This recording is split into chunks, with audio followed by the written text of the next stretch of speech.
Hello students, I will be teaching you maths और CA foundation के लिए अब अपने पास बहुत कम टाइम बचा है। तो क्विक रिकैप सेशंस में हम लोग मैथ्स को देखेंगे। सारा सब्जेक्ट का वीडियोस आप लोग ऑलरेडी देख चुके हो। अब मैथ्स में बेसिकली आप समझो कि 50 से 60 टारगेट करना बहुत ईजी है। बस हम लोग को इंपॉर्टेंट चैप्टर्स देखना है, हम लोग को इंपॉर्टेंट क्वेश्चन सेलेक्ट करके जाना है।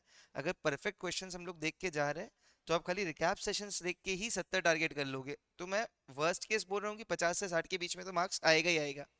तो हम लोग सबसे पहले आज इंपॉर्टेंट चैप्टर्स में देखते हैं कि अपना मैथमेटिक्स ऑफ फाइनेंस सबसे इंपॉर्टेंट चैप्टर है सीए फाउंडेशन के लिए। तो ये मैथमेटिक्स ऑफ फाइनेंस है ना, अगर लास्ट 10 अटेम्प्ट आप 15 अटेम्प्ट ले लो, आप हर अटेम्प्ट में देखोगे 12 से 15 क्वेश्चंस आता है। तो सर ये 12 से 15 क्वेश्चन जो आता है अपना एवरी अटेम्प्ट में, ये 12 से 15 क्वेश्चन क्या डुएबल है? आप देखोगे 4-5 क्वेश्चन तो इतना डायरेक्ट आता है ना जो हर टर्म में आता है। तो हम लोग अगर प्रॉपर कैलकुलेटर ट्रिक्स भी सीख लेना तो 4-5 क्वेश्चन तो क्वेश्चन देख के तुरंत हो जाएगा। तो ये 12 से 15 क्वेश्चन में 5-7 क्वेश्चन अपना टाइम सेविंग भी बहुत होगा। आप समझ रहे हो, 5-7 क्वेश्चन करने के लिए अपने को नेग्लिजिबल टाइम लगेगा, 2 से 3 मिनट में 5 क्वेश्चन हो जाएगा। तो अपने को ये चैप्टर बहुत अच्छे से करना है। ये चैप्टर 3 पार्ट में डिवाइडेड है। पहला पार्ट इज सिंपल इंटरेस्ट, दूसरा पार्ट इज कंपाउंड इंटरेस्ट और तीसरा पार्ट इज एन्युइटीज। तो सर ये सिंपल इंटरेस्ट, कंपाउंड इंटरेस्ट और एन्युइटीज जो है, अगर हम लोग इसको ढंग से देखें तो सिंपल इंटरेस्ट तो हम लोग बचपन से पढ़े हैं। तो क्लास 8 में फर्स्ट टाइम आता है अपने सिंपल इंटरेस्ट। तो simple interest first time class 8 में पढ़े अपने सिंपल इंटरेस्ट के बारे में बता रहा हूँ मैं आपको। सी सिंपल इंटरेस्ट क्या है?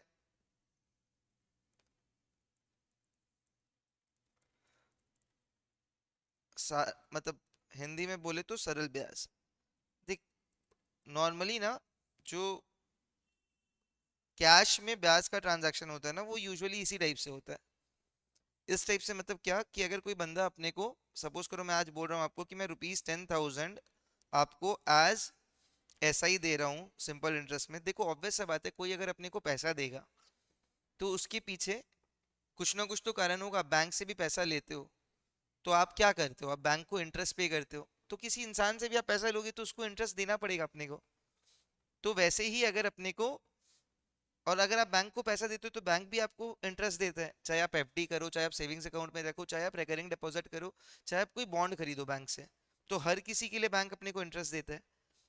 दो बैंक एक फंडामेंटल पे चलता है कि बैंक जो इंटरेस्ट चार्ज करता है और जो इंटरेस्ट देता है उसमें डिफरेंस रहता है, इसीलिए बैंक कमा पाता है।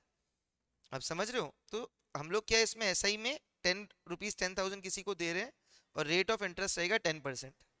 तो आप समझिए 10% पर एनम से अगर हम लोग दे रहे हैं, और अगर अपने बोल रहे हैं कि 3 साल के लिए दे रहे हैं, तो आप लॉजिकली सोचो ये ऐसा ही क्या होता है सर, कि सर 10% पर एनम ब्याज पे अपने पैसा दे रहे हैं तो 1 साल का ब्याज कितना होगा?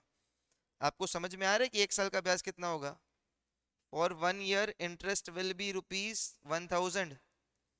सिंपल सा बात है, क्योंकि 10,000 का 10% इज 1,000, सबको पता है। तो 1 साल के लिए अगर 10,000 है तो सर 3 साल का इंटरेस्ट कितना होगा?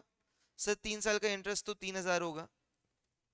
तो 3 साल बाद जब आप मेरे को पैसा दिए थे, मैं 3 साल तक रखा, 3 साल बाद आपको कितना रुपया रिटर्न दूंगा मैं?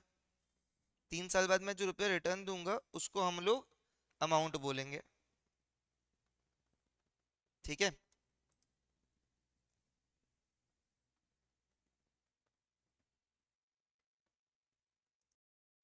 तो अमाउंट कितना हो जाएगा अपना इस केस में? अमाउंट अपना इस केस में हो जाएगा 10,000 plus 3,000। 10,000 plus 3,000 is equal to 13,000। तो ये अपना अमाउंट जो है ये मेरे को रिटर्न करना पड़ेगा आफ्टर 3 इयर्स। तो ये बेसिक फंडा है जिसमें सिंपल इंटरेस्ट काम करता है। आपको अगर अपना इंस्टीट्यूट का मैट का भी आप क्वेश्चंस देखोगे तो पहला एक्सरसाइज जो है वो तो पूरा इसी के ऊपर है। तो फॉर्मूला क्या है इसमें? सर फॉर्मूला से अगर अपने डायरेक्ट देखें तो वो PRT/100 होता है, सिंपल इंटरेस्ट PRT/100। अगर अपने पास प्रिंसिपल है, रेट है, टाइम है, तो अपने कैलकुलेट करके P प्रिंसिपल होता है, R रेट होता है और T टाइम होता है। तो इसका एकदम सिंपल सा फॉर्मूला है। तो ये आप लोग को याद भी होगा, क्लास 8 में अपने ये पढ़ते हैं। तो SI is equal to PRT/100। और सर अमाउंट क्या होता है? सर अमाउंट होता है जो हम लोग को पूरा पे बैक करना है, principal along with the interest, तो amount is principal plus SI। अब इसमें क्वेश्चंस में वेरिएशन आ सकता है, कभी कभी प्रिंसिपल और टाइम दिया रहता है, रेट निकालना रहता है, मतलब ये चार अननोन है। कौन सा चार अननोन है? SI, PR और T। तो अपने को इस चार अननोन में से तीन अननोन दिया रहेगा, एक निकालना पड़ेगा। यूजिंग दिस फॉर्मूला हम लोग आराम से निकाल सकते हैं, इसका क्वेश्चंस बहुत इजीली कर सकते हैं। पर सर इसमें इंपॉर्टेंट क्वेश्चन जो है वो किस टाइप का आता है?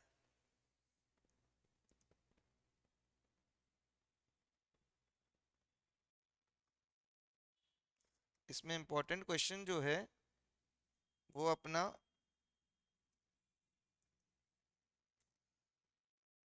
एक इंपॉर्टेंट थ्योरी आता है कि सर इमेजिन करिए नंबर ऑफ इयर्स, ये डायरेक्ट क्वेश्चन आ जाता है, for a sum to double itself.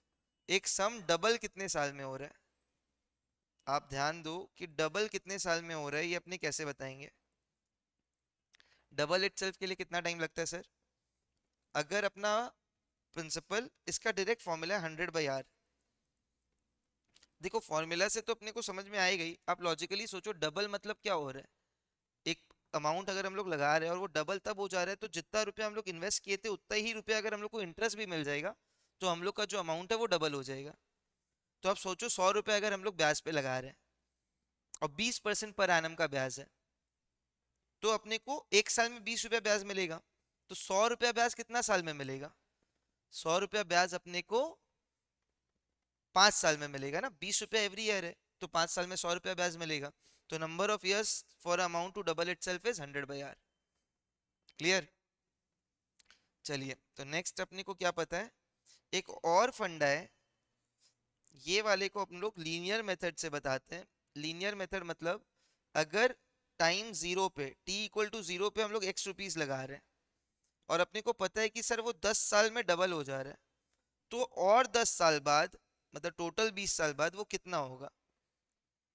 देखिए यहाँ पे क्या, ये कितना बढ़ा था, x बढ़ा था, तो अब x ही बढ़ेगा, 3x होगा। और 10 साल बाद 4, और 30 ईयर्स बाद यहाँ पे अगर 30 कर दे तो 4x हो जाएगा, 40 ईयर्स बाद 5x हो जाएगा, मतलब x ऐड हो रहा है। 10 साल में डबल हो रहा है तो 20 साल में ट्रिपल हो रहा है, 30 साल में 4 गुना हो रहा है और 40 साल में 5 गुना हो रहा है। और यहीं पे अगर अपन वापस समझे एक और एग्जांपल के संग, सर t=0 पे x था और t=8 पे मान लो 3x हो गया, ट्रिपल हो गया 8 साल में। तो सिंपल इंटरेस्ट से पाँच, मतलब नेक्स्ट 8 साल में कितना होगा? 8 साल मतलब 16 हो गया, 16 साल बाद टोटल। तो यहाँ से ये कितना बढ़ा था? 2x बढ़ा था, तो और 2x बढ़ेगा। यहाँ से अगर ये 24 साल बाद, तो कितना होगा? ये 2x बढ़ा था और 2x बढ़ेगा, 7x हो जाएगा।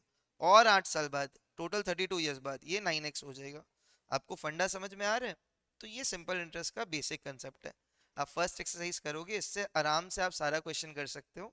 इसमें एक एक्सरसाइज में इंपॉर्टेंट क्वेश्चन है जो अपन को डिस्कस करना पड़ेगा। वो क्या है? वो है कि अगर, ये बहुत इंपॉर्टेंट क्वेश्चन है नेक्स्ट, अगर प्रिंसिपल अपना निकालना है अपने को, इस क्वेश्चन में अपने को, इस क्वेश्चन में दिया हुआ है अमाउंट आफ्टर 2 इयर्स, after 2 years of investing a sum of money. ध्यान से समझो क्वेश्चन। Amount after 2 years of investing a sum of money at a certain rate of interest is 6200 and amount after 3 years is 7400। Find P and R। P और R दोनों ही निकालने हैं। अपने को रेट भी नहीं दिया, प्रिंसिपल भी नहीं दिया, पर अपने को 2 साल बाद का अमाउंट दिया, 3 साल बाद का अमाउंट दिया। तो ये ना फॉर्मूला से तो डिफिकल्ट है करना, क्योंकि अपने को यहाँ अंडरस्टैंडिंग बहुत चाहिए। ये क्वेश्चंस ट्राई करने के पहले आप एक बार बेसिक क्वेश्चंस कर लेना। बेसिक क्वेश्चंस हम लोग क्विक रिकैप में नहीं करेंगे, फॉर्मूला पुटिंग का आपको कैलकुलेटर में से फॉर्मूला डाल के सारा आंसर्स आएगा। तो आप मटेरियल से बेसिक क्वेश्चंस तो कर लेना। मैं बार बार बोल रहा हूँ, मटेरियल का क्वेश्चंस बहुत इंपॉर्टेंट है। उसके बाद अपने जो रिविजन सेशन में देखेंगे वो भी बहुत इंपॉर्टेंट है। प्लस PYQ करना बहुत इंपॉर्टेंट है, प्रीवियस ईयर्स का क्वेश्चन करना बहुत ही ज़्यादा ज़रूरी है। तो अपने इस क्वेश्चन को कैसे देखेंगे सर, 3 साल बाद का अमाउंट था 7400 रुपया, 7400। 2 साल बाद का अमाउंट था सर 6200 रुपया। तो सर आपको क्या पता चल रहा है, ये 2 साल से 3 साल मतलब 1 साल में अपने को कितना इंटरेस्ट मिल रहा है, जितना इंटरेस्ट मिल रहा है वही तो अमाउंट में ऐड होगा। तो इंटरेस्ट अपने को मिल रहा है 1200 रुपया। क्लियर। तो 1 साल का interest, interest of 1 year is ₹1200। तो अगर अपने को 1 साल का इंटरेस्ट 1200 पता है, तो कोई बच्चा भी बता देगा कि सर 2 साल का इंटरेस्ट कितना हो जाएगा। 2 साल का इंटरेस्ट सर अपना 1200 इंटू 2 2400 रुपया हो जाएगा। करेक्ट है। तो 2 साल का इंटरेस्ट अगर आपको मिल गया, तो 2 साल के बाद जो अमाउंट था, 2 साल के बाद जो अमाउंट था वो अपना 6200 था, और उसका इंटरेस्ट इतना होता है, तो प्रिंसिपल कितना हो जाएगा सर। सर 6200 में से 2400 माइनस कर देंगे। ये तो ऐसे भी कर सकते हो आप, लेकिन जिसका मैथ्स कैलकुलेशन बहुत ही वीक है, अपने पास कैलकुलेटर है, डरने का कोई बात नहीं है। तो 6200 माइनस 2400 अपने को 3800 मिल जाएगा। तो अब आपको क्या है, अपने को 2 साल का इंटरेस्ट भी पता है, 2 साल का प्रिंसिपल भी पता है, तो टाइम भी है, इंटरेस्ट भी है, प्रिंसिपल भी है, 3 अननोन है। आप रेट आराम से निकाल सकते हो। रेट कैसे निकालेंगे अपन, एक सेकेंड देखते हैं। तो इतना रखते हैं अपने अपने पास क्या है, टाइम 2 इयर्स, प्रिंसिपल 3800 और इंटरेस्ट 2400। तो रेट आराम से निकल जाएगा। एसआई का फॉर्मूला क्या था, मैं डायरेक्ट फॉर्मूला आर का भी लिख सकता हूँ। आर का फॉर्मूला हो जाएगा 100 into SI/P into T. Sir ये फॉर्मूला कहाँ से आया, ये आप लोग को समझ में आ जा रहा होगा कि SI is equal to P into R into T/100। तो सर ये R जो है ये अपना क्रॉस मल्टीप्लाई करके आया 100 इंटू SI/P इंटू टी। तो अब 100 into 3800 by principal into time, 100 into 2400 sorry, 100 into 2400 by principal into time करेंगे तो अपने को आंसर मिल जाएगा 100 इंटू 2400 बाई 3800 इंटू टाइम कितना है सर अपना 2 इयर्स। तो ये 0 0 चला जाएगा इससे, अब आपका 2 चला जाएगा इससे, 1200, 1200/38, 1200/38 आप करोगे तो आपको रेट ऑफ इंटरेस्ट मिल जाएगा।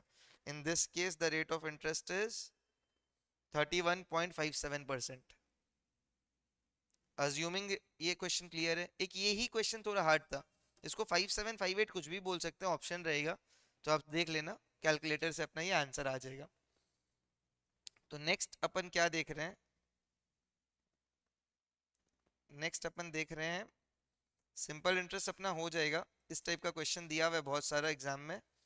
नेक्स्ट अपन देख रहे हैं compound interest. Sir compound interest क्या है, कंपाउंड इंटरेस्ट तो सबसे इंपॉर्टेंट है।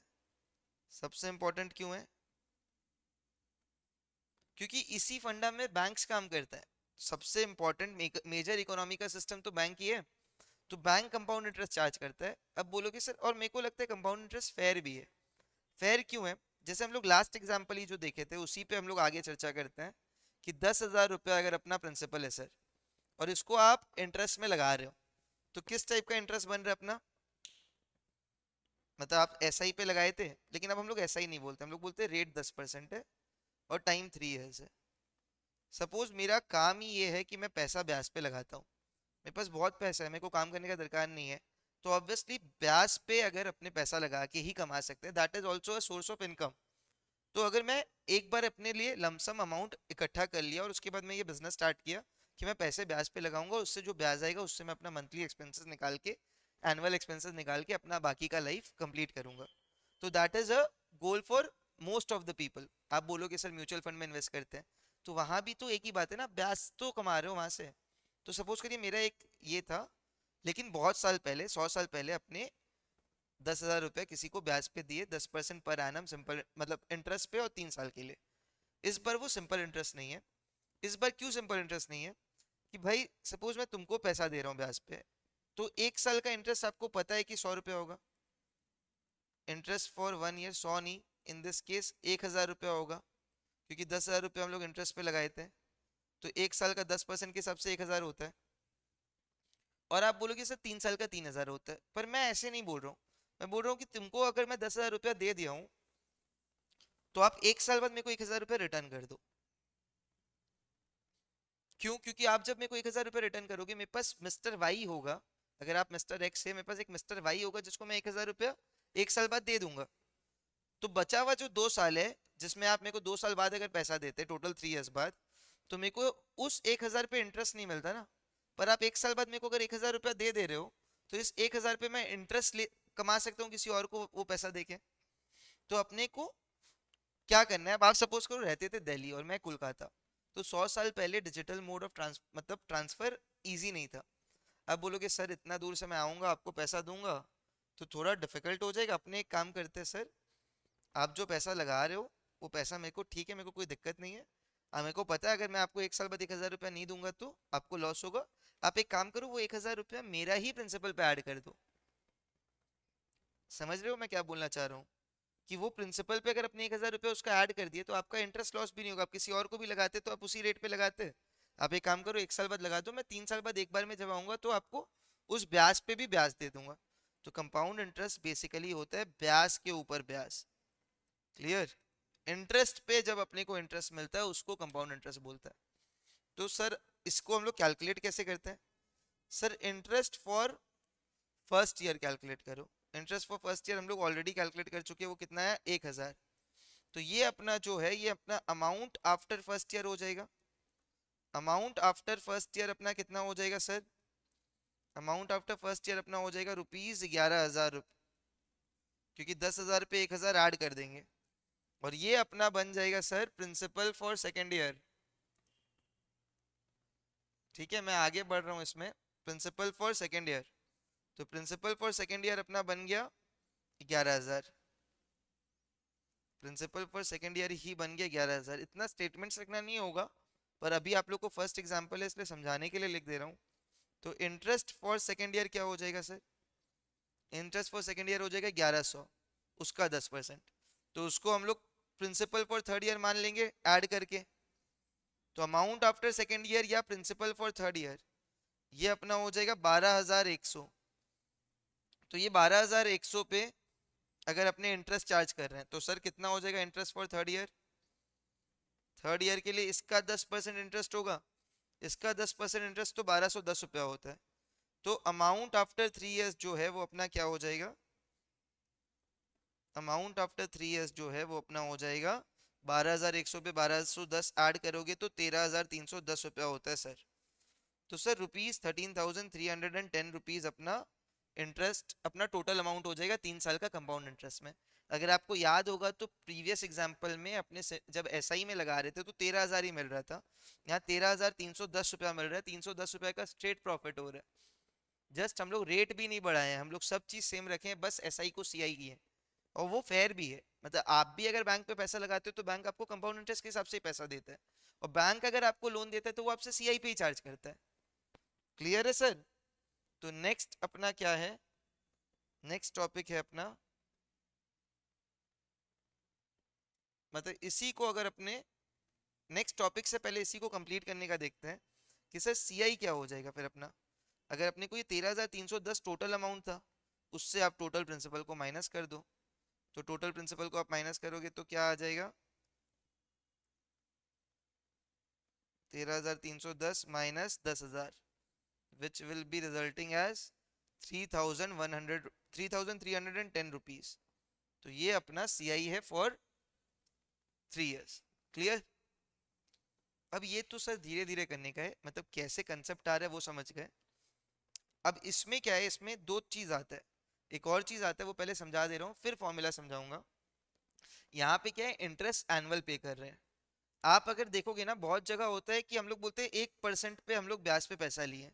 तो ये जब 1% होता है ना, 1% पर मंथ होता है, मतलब पर ईयर क्या हो गया 12%। तो 12% पर एनम को अगर हम लोग 1% पर मंथ में ब्रेक कर दें और बोले कि भाई तुम एक काम करो, जो ब्याज है ना वो हर महीना के बाद हमको दो, तो आप बोलोगे वापस वही दिल्ली और कोलकाता वाला प्रॉब्लम है, आप बहुत दूर रहते हो। अब आप सर 1% कैसे पे करोगे? तो ये 1% पर मंथ पे करने के लिए आना पॉसिबल नहीं था अपने लिए। तो अपने क्या बोलेंगे यार, हर महीना के बाद अपने उसको इंटरेस्ट में ऐड कर देंगे। तो यहाँ क्या है, इंटरेस्ट कंपाउंडिंग एनुअली जब दिया है तब तो पहले तरीका से करते हैं। सेमी एनुअली अगर दिया है तो पहले 6 महीने का ब्याज निकालते हैं, फिर वो हर 6 6 महीना में जो ब्याज एक्यूमुलेट हो रहा है वो हर 6 6 महीना में प्रिंसिपल पे ऐड होते जा रहा है। अगर मंथली बोलते हैं तो हर महीना का ब्याज उसका प्रिंसिपल पे ऐड होते जा रहा है। तो फर्स्ट मंथ में जो प्रिंसिपल है वो तो चलो जो लिए थे वो था, लेकिन सेकेंड मंथ में जो प्रिंसिपल हो जाएगा वो एक महीना का ब्याज ऐड होके होगा। कंसेप्ट समझ में आ रहा है? तो ये बेसिक नॉलेज था अपना यहाँ पे। तो क्वेश्चंस कैसा आएगा अब सर? क्वेश्चन आएगा अपना इस टाइप से कुछ, एक सेकेंड, नेक्स्ट अपना क्वेश्चन आएगा। क्वेश्चन अलग है, एक फॉर्मूला डायरेक्ट है, तो इतना बड़ा कैलकुलेशन तो अपने को करना नहीं है। फॉर्मूला है प्रिंसिपल इनटू 1 + i⁻n, ये है अपना डायरेक्ट अमाउंट का फॉर्मूला। और एक बार आपको अमाउंट मिल गया तो compound interest is equal to amount minus principal. तो सर प्रिंसिपल क्या है? पी तो प्रिंसिपल है, ये अपने को पता ही है, पर अपने दो नया टर्म देख रहे हैं, आई और एन। आई है rate of interest in decimal. ध्यान से समझो, rate of interest in decimal का मतलब क्या होता है कि अगर अपना रेट ऑफ इंटरेस्ट 8% है, बाई चांस अपना रेट ऑफ इंटरेस्ट 8% है, तो 8% के लिए क्या हो जाएगा? परसेंटेज में 8 था, इसको डेसिमल में जब ब्रेक कर देंगे तो 0.08 हो जाएगा बाई 100। परसेंट मतलब पर 100, 8/100 को डेसिमल में बस लिख दिए। अगर 9% था तो सर क्या हो जाएगा? 0.09। अगर सर 6.5% था तो क्या हो जाएगा? 0.065। Are we clear?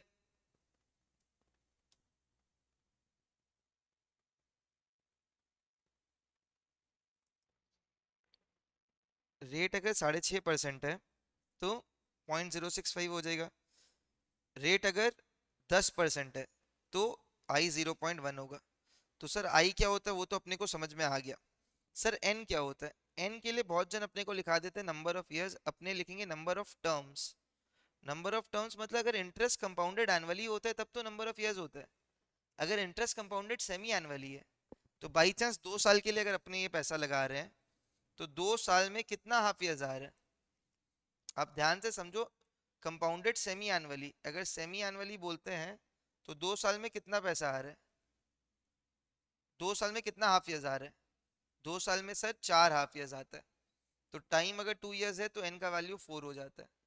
टाइम अगर 3 ईयर्स है, लेकिन बोल दिया इंटरेस्ट कंपाउंडेड क्वार्टरली, तो 3 ईयर्स में कितना क्वार्टर्स आता है? क्वार्टर्स मतलब एक साल में 4 क्वार्टर आ रहे हैं, इसलिए इंटू 4 कर देंगे, तो एन का वैल्यू 12 हो जाएगा। तो इस फॉर्मूला से हम लोग अमाउंट निकाल सकते हैं, और अमाउंट से प्रिंसिपल को माइनस कर देंगे तो अपने को कंपाउंड इंटरेस्ट मिल जाएगा। तो बेसिक कंपाउंड इंटरेस्ट का क्वेश्चन अपना इससे बन जाएगा। इससे अगर अपने बेसिक क्वेश्चन कोई भी देखें, जैसे हम लोग लास्ट जो एग्जांपल देखे हैं उसी को अगर ध्यान से समझे तो कैसे कर सकते हैं? क्या एग्जांपल था सर? एग्जांपल था अपना कि अगर प्रिंसिपल, लेट से प्रिंसिपल 1,000 है, रेट प्रिंसिपल 1,000 है, रेट 10% है, और टाइम 3 ईयर्स है, टाइम 3 ईयर्स है, इंटरेस्ट कंपाउंडेड एनुअली, तो अमाउंट क्या हो जाएगा? डायरेक्ट फॉर्मूला से 1000 इंटू 1.1 का पावर 3। अच्छा ये डायरेक्ट लिख दिया हूँ मैं। एक बार एक काम करते हैं, पहला क्वेश्चन है तो फॉर्मूला लिखते हैं। अमाउंट का फॉर्मूला क्या है? P into 1 + i⁻n। तो सर ये i क्या है? सर रेट 10% है, मतलब i का वैल्यू 0.10 है। सर टाइम 3 साल है और एनुअली है, तो n3 ही हो जाएगा, और प्रिंसिपल तो अपने को दिया वही है। तो 10,000 इंटू 1 + 0.1 टू द पावर 3, तो 1000 इंटू 1.1 का पावर 3, 1000 इंटू 1.1 का पावर 3। तो ये अपने कैसे कैलकुलेट करेंगे? सर ये जो है ना, अब आप समझो x पावर n कैलकुलेट करने का, आप इसको कैलकुलेटर में नॉर्मली कैलकुलेट कर सकते हो। 10,000 था प्रिंसिपल, सॉरी, तो ये 13,310 ही आएगा फाइनली आंसर कैलकुलेटर से। लेकिन x पावर n के लिए अपने पास एक कैलकुलेटर ट्रिक है। अब बोलोगे सर कैलकुलेटर ट्रिक मतलब? आपके पास प्रेफरेबली केशियो का MJ12D कैलकुलेटर होना चाहिए, या MJ120D, या MJ120D। और भी कोई कैलकुलेटर में ये ट्रिक काम कर भी सकता है, नहीं भी कर सकता है, पर इसमें तो करेगा ही करेगा। और ये अपना CA इंस्टीट्यूट अलाउ भी करता है। तो अपन इसको कैसे देखेंगे नेक्स्ट? कैलकुलेटर ट्रिक क्या? एक्स पावर एन कैलकुलेट करने का। एक्स पावर एन कैलकुलेट करने का कैलकुलेटर ट्रिक ये है कि सर अगर अपने पास एक्स पावर एन है आप कैलकुलेटर में स्टेप 1 में x एंटर करो, एंटर x, ठीक है। उसके बाद आपको क्या करना है, प्रेस मल्टीप्लिकेशन का साइन,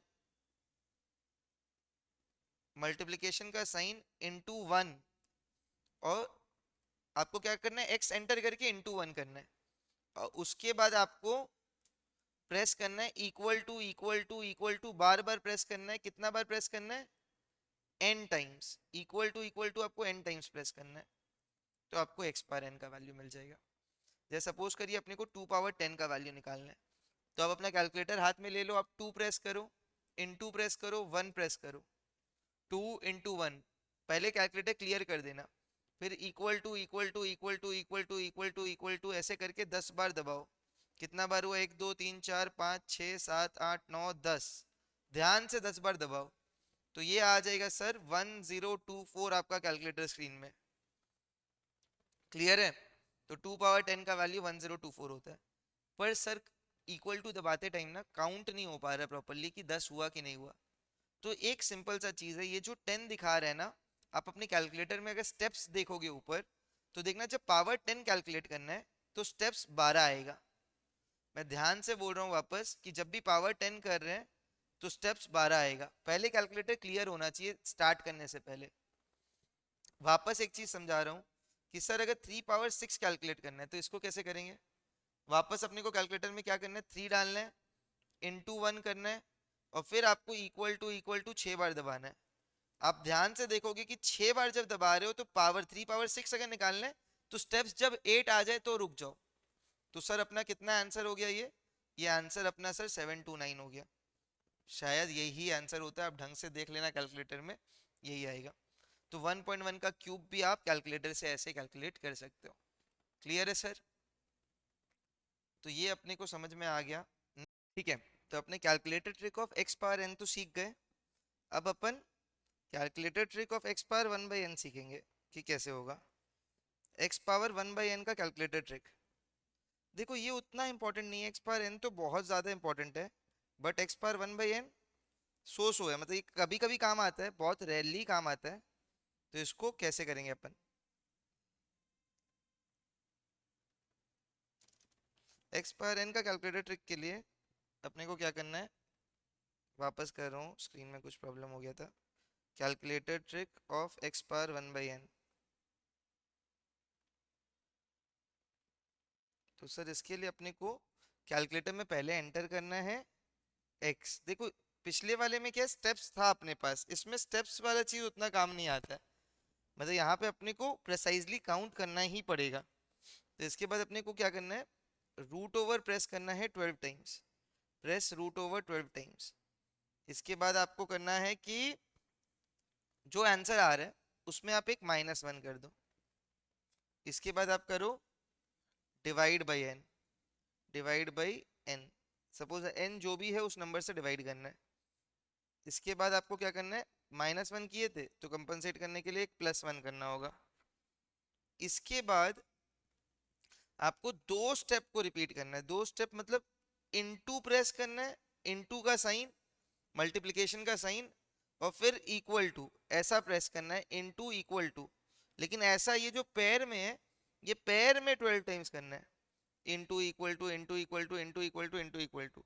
तो ये अपना रिक्वायर्ड आंसर है, ये अपना रिक्वायर्ड आंसर है। कोई कोई क्वेश्चन में ये काम आ जाता है, जैसे सपोज करिए अपने को 2 का पावर 1/10 चाहिए। सर ये 2 का पावर 1/10 तो बहुत डिफिकल्ट लग रहा है, नॉर्मली कैलकुलेटर में आपका, कैलकुलेटर में नहीं होगा, साइंटिफिक में हो जाता है। तो आप लोग अपने कैलकुलेटर में क्या करो, एंटर करो 2, 2 प्रेस किए, सब कोई साथ साथ करते रहो, root over root over root over root over ऐसा बार बार प्रेस करो। कितना बार प्रेस करोगे सर, 12 बार, 12 टाइम्स, ठीक है सर। इसके बाद अपने को क्या करना है, एक -1, -1 करने के बाद आप क्या करोगे, डिवाइड बाई 10, डिवाइड और 10, फिर आप एक इक्वल टू दे सकते हो, कोई दिक्कत नहीं है, डिवाइड 10 इक्वल टू तो देना ही पड़ेगा। इसके बाद अपने को +1 करना है, प्लस दबाओ 1 दबाओ, फिर एक इक्वल टू, आंसर आया कुछ? ये -1 के बाद भी ऑब्वियसली इक्वल टू दिए थे, वो मैं यहाँ लिखा नहीं हूँ। इसके बाद क्या करोगे सर? इसके बाद आप करो इंटू इक्वल टू ऐसा बार बार इंटू इक्वल टू, फिर सर इंटू इक्वल टू, ऐसे आप करोगे 12 टाइम्स। तो देखो आप लोग का आंसर क्या आ रहा है, मैं भी अपने कैलकुलेटर में कर लेता हूँ। आप लोग अपना आंसर चेक करो क्या आ रहा है इससे।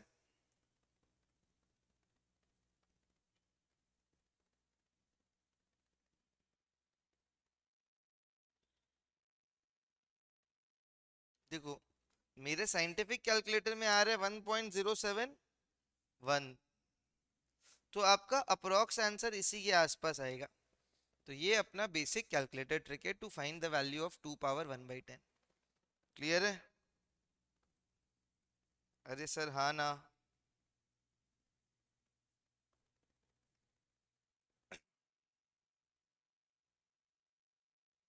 नेक्स्ट, अगला कैलकुलेटर ट्रिक है अपना,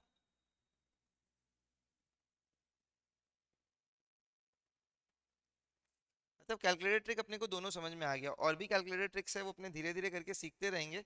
बट नेक्स्ट अपने को क्या करना है, नेक्स्ट अपने को क्वेश्चंस देखना है। अपने कौन सा क्वेश्चन देख सकते हैं, दोनों के ऊपर क्वेश्चन देखते हैं। Suppose find the amount of time, find the amount of time required for a sum of money to double itself, required for a sum of money to double itself।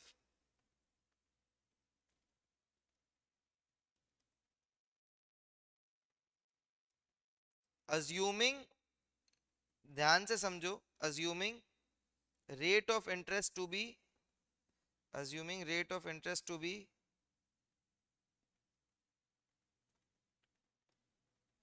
5%, क्या हो जाएगा सर? अमाउंट को क्या मानना है, suppose करो principal x है, तो अमाउंट को हम लोग क्या मान सकते हैं? प्रिंसिपल अगर एक्स है तो अमाउंट का वैल्यू 2x है। तो कैसे करेंगे अपने, amount is equal to p into 1 + i⁴n। Formula पता है सर? तो आपको n निकालना है सर। n कैसे निकालेंगे अपने, 2x is equal to x into 1 + 0.05 n। तो x और x गया, तो x का पावर कितना में होगा ये बताना है। तो 2 इज इक्वल टू 1.05 का पावर n कब होता है, n का क्या वैल्यू पे होता है? तो आपको क्या करना है, आपको कैलकुलेटर में सिंपल 1.05 इंटू 1 और फिर इक्वल टू बार बार दबाना है जब तक वैल्यू आपका 2 के आसपास नहीं आ जाए। आप अपने कैलकुलेटर में दबाओ तो ये कितना आएगा, बार बार दबाओ, स्टेप्स चेक करो कितना आ रहा है।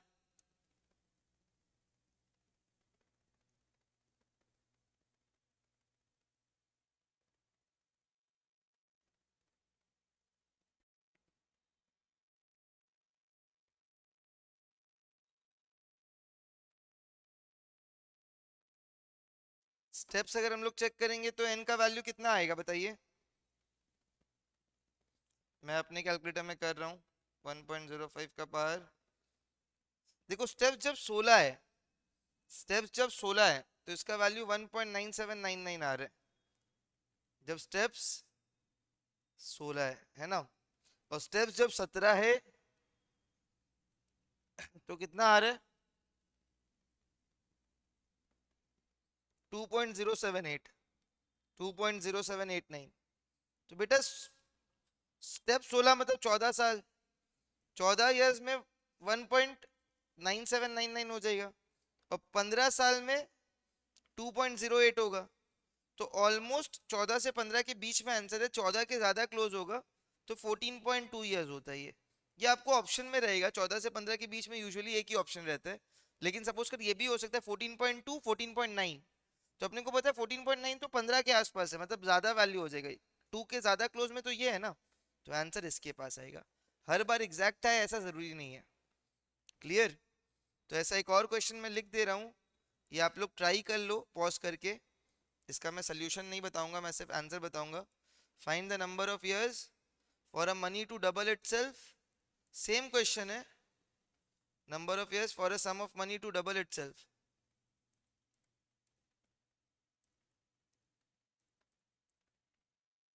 इसमें ऑब्वियसली मेंशन कर देगा कि कंपाउंड इंटरेस्ट है, क्योंकि सिंपल इंटरेस्ट में तो अपने को पता है डबल इटसेल्फ 100/r में होता है।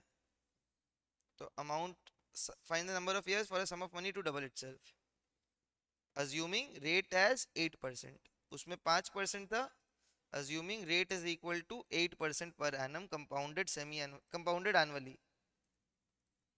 ये वाला आप लोग अपने आप ट्राई करो,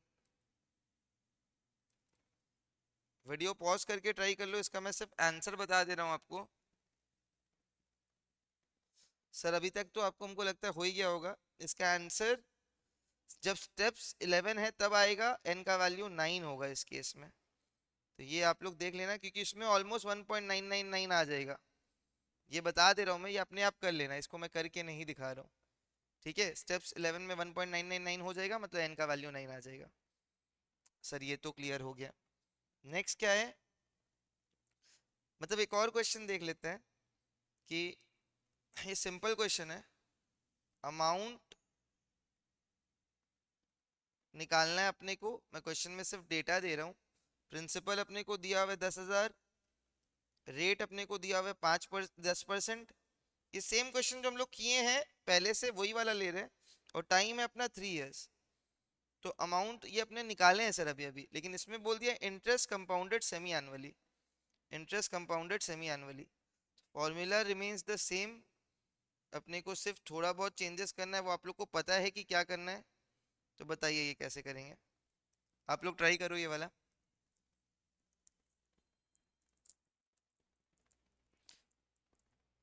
1 मिनट टाइम दे रहा हूँ, अपने आप ये ट्राई कर लो, आंसर मिला लो।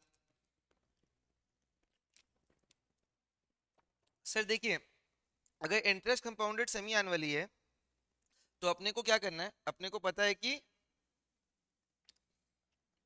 Amount is equal to P into 1 + i का पावर n। सर i कितना है, i का वैल्यू सर 0.05 है। सर n कितना है, n का वैल्यू सर 6 है। ऐसा क्यों समझ में आ रहा है, क्योंकि रेट तो 10% पर एनम था, तो 6 महीने का रेट कितना हो जाएगा। अगर 1 साल में 10% मिल रहा है तो 6 महीना में 5% रिटर्न ही मिलेगा। और अगर टाइम 3 साल है तो उसमें कितना हाफ ईयर्स आते हैं, 6 हाफ ईयर्स आते हैं। तो फॉर्मूला में खाली अपन डाल देंगे 10,000 इंटू 1.05 का पावर 6, और 1.05 का पावर 6 कैलकुलेट करना तो अपने को आता है कैलकुलेटर में। 1.05 इंटू 1 इक्वल टू ऐसा 6 बार प्रेस करेंगे जब तक स्टेप्स 8 नहीं दिखाते कैलकुलेटर में। तो आंसर क्या आ जाएगा इसका, मैं भी अपने कैलकुलेटर में कर लेता हूँ। 1000 इंटू 1.05 का पावर 6 है ना। तो पहले 1.05 पर 6 करिए, फिर उसको 1000 से मल्टीप्लाई कर दिए, तो अमाउंट आ गया 1340 रुपया। अच्छा 10,000 था, सॉरी,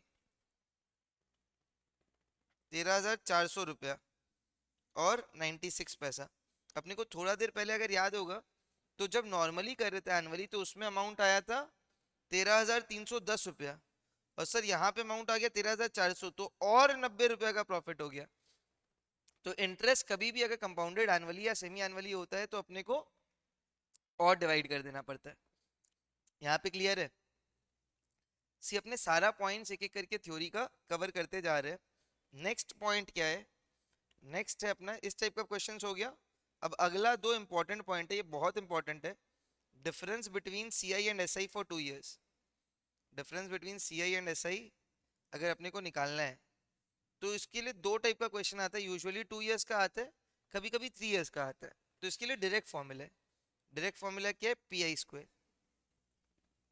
मतलब सर आप क्या बोलोगे, इसका मैं दिखाऊंगा आप लोग को एक एग्जांपल के संग। Difference between C I and S I for 3 years, difference between C I and S I for 3 years, ये क्या हो जाएगा, 3 साल के बीच में difference between C I S I क्या हो जाएगा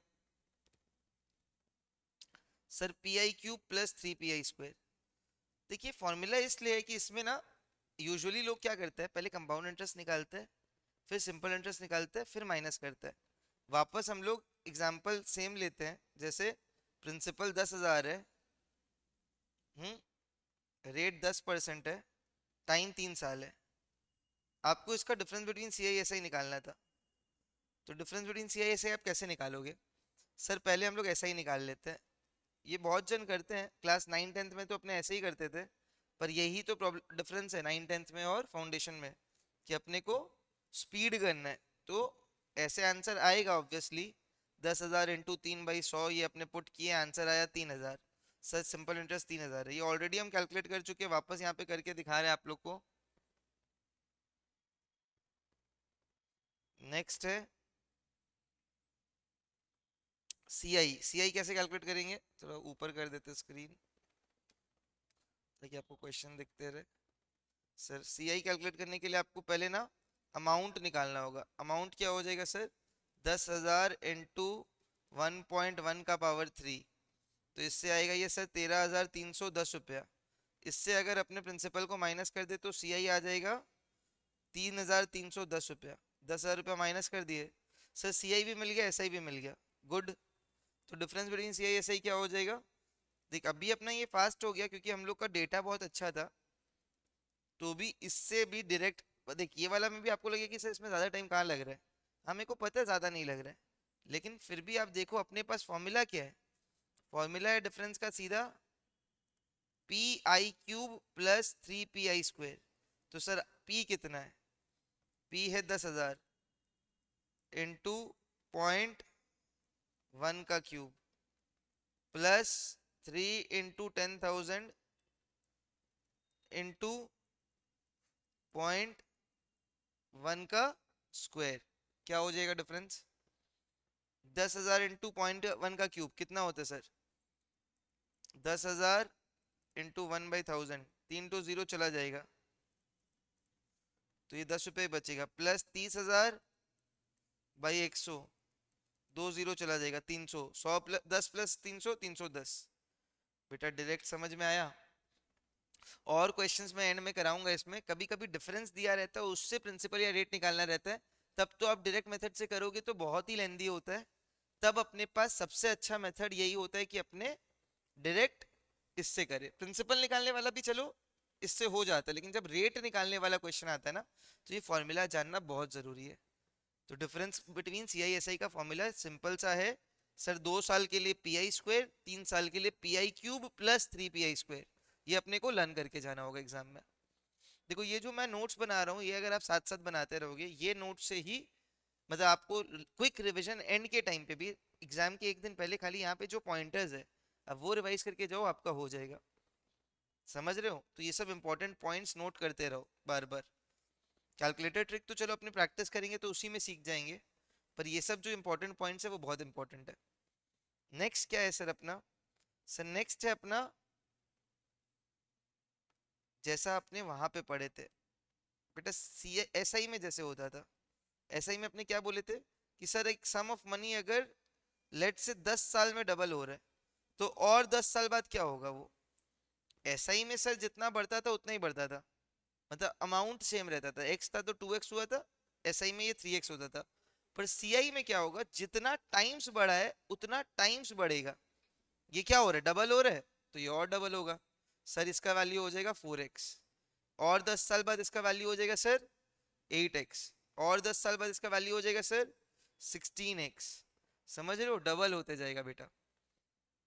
सर वापस जैसे अगर आप बोल रहे हो x का 3x हो जाता है, अगर सपोज करिए कोई गिवन इंटरवल में 8 साल में, तो और 8 साल बाद क्या होगा सर, ये 5x। अरे भाई 5x ऐसा ही में होता था, इसमें होगा इंटू 3, फिर इंटू 3x का ट्रिपल मतलब 9x, और 8 साल में 27x, और 8 साल में 81x। क्लियर है, तो इस हिसाब से हम लोग एवरी 8 years में इसको इंक्रीज करते हैं। तो कभी भी गिवन इंटरवल में अपने को पता है कि कितना टाइम्स हो रहा है, तो अगला गिवन इंटरवल्स में उतना ही टाइम्स और बढ़ जाएगा। अज्यूमिंग दिस इज क्लियर, यहाँ पे और 10 साल बाद 32x भी लिख देते हैं, बना के रखें तो। चलिए तो आगे बढ़े, नेक्स्ट अपना है इफेक्टिव रेट ऑफ रिटर्न।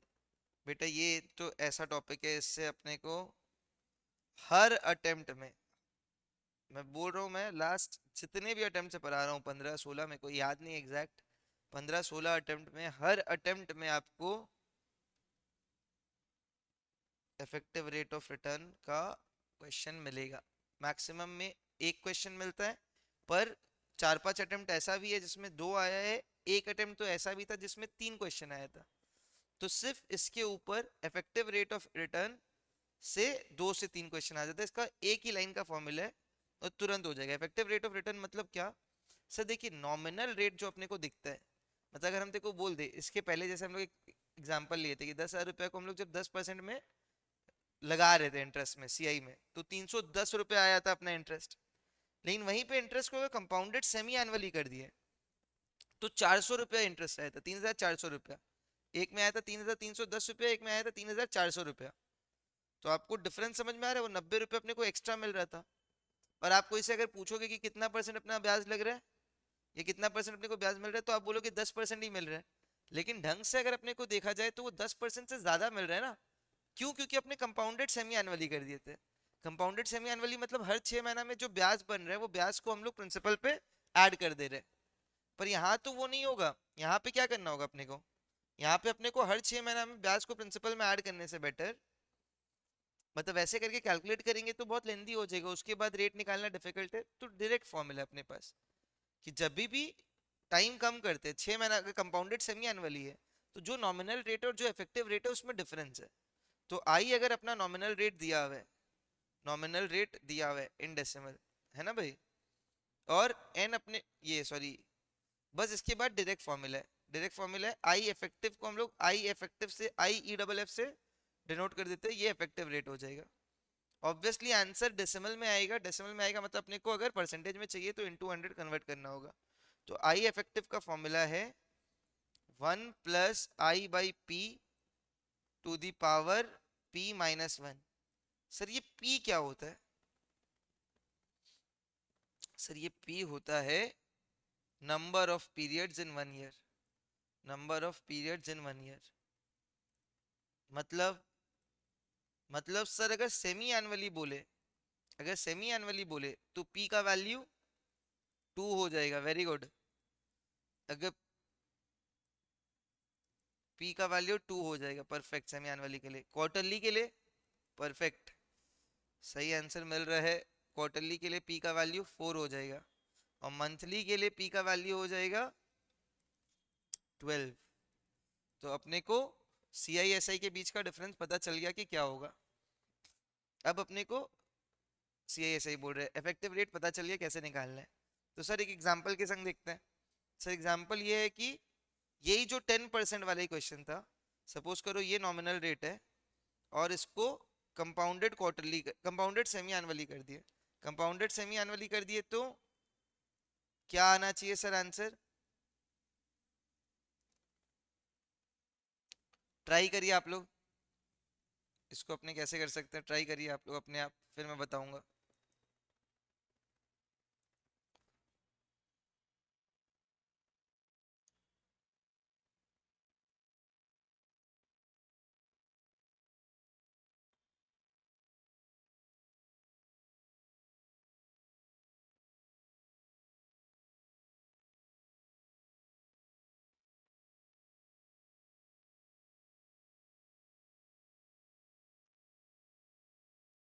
बेटा अज्यूमिंग अपना ये हो गया है, आगे बढ़ते हैं अपने।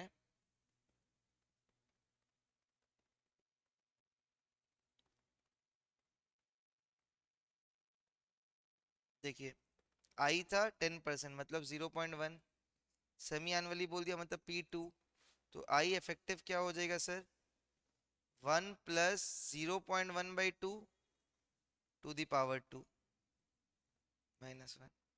तो 1.05 का स्क्वायर -1 मतलब कितना हो जाएगा सर? 1.05 का स्क्वायर 1.1025, ये आप कैलकुलेटर में कर सकते हो।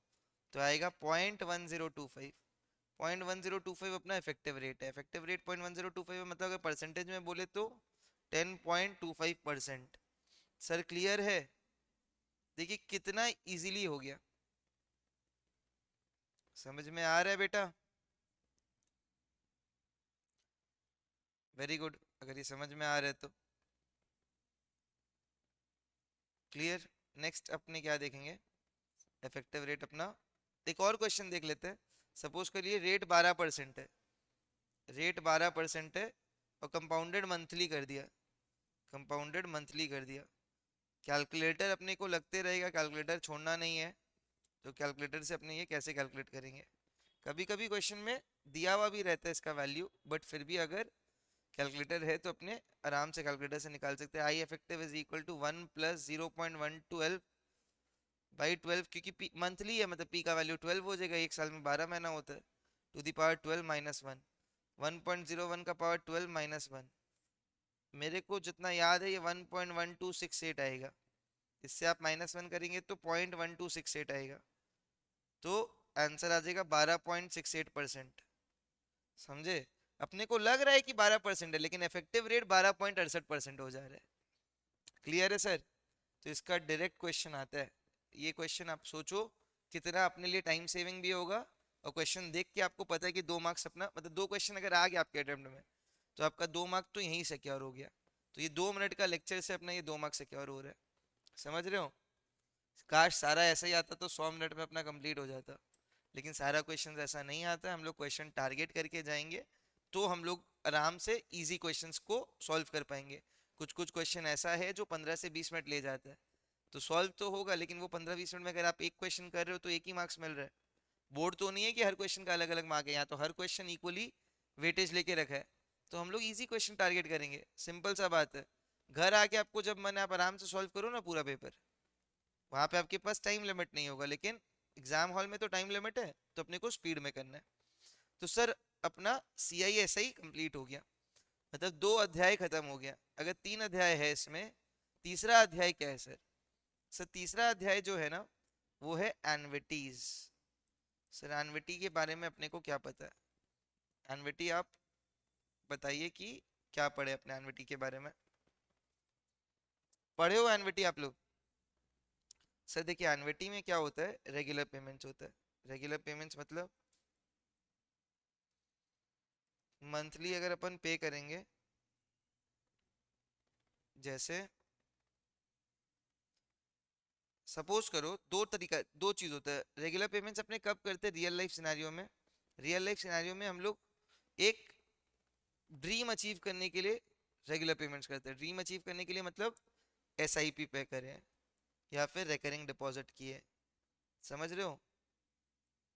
या फिर एक सिंकिंग फंड बनाए। सर ये सिंकिंग फंड क्या होता है? सिंकिंग फंड एक ऐसा फंड होता है जिसमें हम लोग को कुछ अमाउंट ऑफ रुपीस कुछ साल बाद चाहिएगा, जिसके लिए हम लोग आज ही एक फंड रेडी करके रखें। ठीक है? तो मतलब क्या हुआ सर इसका, कि हमको पता है कि मेरे पास एक बिजनेस है जिसमें एक मशीन लगता है, वो मशीन बहुत महंगा है। लेट से अपने प्रेस मशीन यूज कर रहे हैं। प्रेस मशीन अलग अलग चीज के लिए आता है।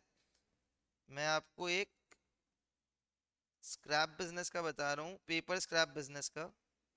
पेपर स्क्रैप बिजनेस में एक प्रेस मशीन लगता है जिससे अपने पेपर को ना कंप्रेस कर देते हैं और बंडल्स बना लेते हैं। उससे क्या है, प्रोसेसिंग इजी होता है रिसाइकलिंग में। तो इस प्रेस मशीन का कॉस्ट हाई रहता है। मैं अज्यूम कर रहा हूँ इस प्रेस मशीन का कॉस्ट आज एक छोटा सा प्रेस मशीन का 30 लाख रुपए है, जिसमें मैं बिजनेस करता हूँ। तो मेरे को पता है कि आज मैं ये 30 लाख में खरीदा हूँ और 10 साल इसका इफेक्टिव लाइफ है। 10 साल बाद ये मशीन बेच के मेरे को 5 लाख रुपया मिलेगा। ठीक है? 10 साल बाद ये स्क्रैप हो जाएगा, हमको सिर्फ 5 लाख रुपया मिलेगा इसका अस्थि पंजर का। और 10 साल बाद इस मशीन का कॉस्ट हो जाएगा 50 लाख रुपया। तो हमको और एक्स्ट्रा कितना रुपया चाहिएगा सर? 5 लाख तो ये बेच के मिल जाएगा, लेकिन जो एक्स्ट्रा 45 लाख है वो हमको 10 साल बाद अगर एक बार में देना पड़ता तो भाई मेरे लिए थोड़ा डिफिकल्ट होता। तो हम क्या किया, हम एक सिंकिंग फंड क्रिएट किया जिसमें हम हर महीना या हर साल अपना प्रॉफिट में से कुछ रुपया डाल देगा। तो उस पे क्या हमको ब्याज भी मिलेगा, तो हमको थोड़ा थोड़ा रुपया करके डालना पड़ेगा, और हमको 10 साल बाद जब 45 लाख रुपया खर्चा करना पड़ेगा तो हमारे पास रेडी रहेगा, हमको एक बार में बर्डन भी नहीं आएगा। तो इसलिए हम लोग सिंकिंग फंड क्रिएट करते हैं। तो ये सारा जो चीज है, रिकरिंग डिपॉजिट, एसआईपी या सिंकिंग फंड, कभी भी रेगुलर पेमेंट्स होगा तो उसमें हम लोग एन्युटी बोलते हैं। ये तो हो गया जब हम लोग को पैसा फ्यूचर में चाहिए था। ये हम लोग को जब पैसा फ्यूचर में चाहिए था। लेकिन अगर पैसा हम लोग को आज चाहिए प्रेजेंट में, तो अपने को क्या करना पड़ता है? प्रेजेंट क्या होता है? सपोज आज मेरे को एक घर खरीदना है, भाई 10 साल बाद जो होगा वो तो अलग चीज है। अगर आज घर खरीदना है, और आज के डेट में घर बहुत महंगा है, मैक्सिमम आपको पता है कि सपोज करो मेरे को एक 1 करोड़ का फ्लैट पसंद आया, 1 CR का एक नॉर्मल 3 BHK फ्लैट मेरे को पसंद आया, और मेरे पास आज के डेट में सर 30 लाख रुपए ही है। पर यार अपन को तो चाहिए एक घर, अपन को और 70 लाख रुपया चाहिए, तो वो अपने कहाँ जाएंगे, अपने बैंक के पास जाएंगे। बैंक अपने को आज का डेट में 70 लाख रुपया देगा, जिसको हम लोग हर महीना ईएमआई में चुकाएंगे। तो वहां भी हम लोग रेगुलर पेमेंट्स कर रहे हैं, लेकिन वहां क्या हम लोग पैसा आज ले ले रहे हैं, उसको धीरे धीरे करके दे रहे हैं। और यहाँ क्या हम लोग पैसा धीरे धीरे करके दे रहे थे और ले रहे थे बाद में। तो ये दोनों डिफरेंस है। तो ये क्या होता है, ईएमआई में हम लोग यूजुअली प्रेजेंट वैल्यू यूज करते हैं। तो ये अपने को समझ में आ गया कि सर एनविटी यूज कहाँ होता है। अब ये जो दो अलग अलग एनविटी है, ये दो अलग अलग एनविटी में एक आपको समझ में आ रहा है कि अपने को पैसा आज मिल रहा है, एक अपने को समझ में आ रहा है पैसा अपने को फ्यूचर में मिल रहा है। तो पैसा जब आज मिल रहा है या फ्यूचर में मिल रहा है, उसमें फ्यूचर वैल्यू का अपने पास फॉर्मूला क्या है? फ्यूचर वैल्यू का फॉर्मूला है, future value is equal to R into 1 + i का पावर n -1/i। ये फ्यूचर वैल्यू का फॉर्मूला है, future value of regular annuity. अभी हम लोग रेगुलर एनविटी ही पढ़ रहे हैं। और एक है present value of regular एनविटी। Sir present value का फॉर्मूला क्या है? देखिए ये दोनों में क्या क्या होता है, आर आई ये सब भी लिखा दे रहा हूँ मैं, खाली फॉर्मूला पहले लिख दे रहा हूँ, फिर समझाता हूँ वापस एक बार कि क्या होता है। खाली कंसेप्ट समझ में आ जाएगा तो क्वेश्चंस तो बन ही जाएगा। i इंटू 1 + i का पावर n, अपने ऐसे लिख सकते हैं ये। इसको अपने एक और तरीका से भी लिख सकते हैं कि r/i बाहर कर दो, तो ये 1 + i power n -1/1 + i power n है। इसको अलग अलग करोगे तो क्या आएगा, 1 -1/1 + i का पावर n, राइट। तो इससे क्या हो जाएगा भाई, ये r/i इंटू 1 - 1 + i का पावर -n। तो ये अपना basic future value of annuity है। Are we clear? तो फ्यूचर वैल्यू ऑफ एनविटी अपने को समझ में आ गया।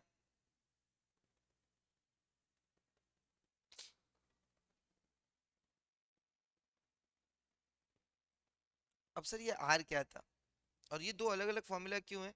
एक ये फॉर्मूला है, एक ये फॉर्मूला है। ये फॉर्मूला हम लोग तभी यूज करते हैं क्वेश्चन में ना, आपको कभी कभी इसका वैल्यू दिया रहता है। हाँ, मतलब ये अपने कैलकुलेटर से कैलकुलेट कर सकते हैं, पर इसका वैल्यू मैक्सिमम केसेस में दे भी देता है। तो जब इसका वैल्यू दे देगा तो अपने ये वाला फॉर्मूला यूज करेंगे। इन क्वेश्चन में कभी कभी 1 + i का पर -n का वैल्यू भी दिया रहता है, तो अपन ये वाला फॉर्मूला यूज करेंगे। अच्छा सर ये तो समझ में आ गया। सर यहाँ पे आर क्या था? यहाँ पे आर था रेगुलर पेमेंट्स, जो हम लोग हर साल या हर मंथ पेमेंट कर रहे हैं। और आई तो अपने को वापस वही पता है, रेट ऑफ इंटरेस्ट, और rate of interest in decimal ये अपने को पता ही है। और एन था number of terms, number of terms. यहाँ पे भी सेम कंसेप्ट है, अगर सेमी एनुअली रहेगा तो एन को नंबर ऑफ ईयर्स को डबल कर देना है, और रेट के लिए अपने को आधा कर देना है। सेम टाइप से ही काम करता है, मतलब फंडा पूरा सेम है, कुछ डिफरेंट नहीं है। अपने को बस इसी फॉर्मूला में जाना है, फॉर्मूला अलग है। तो सर ये रेगुलर एनविटी क्या था? रेगुलर एनविटी का मतलब होता है, इसको मैं ऊपर लिख दे रहा हूँ, रेगुलर एनविटी।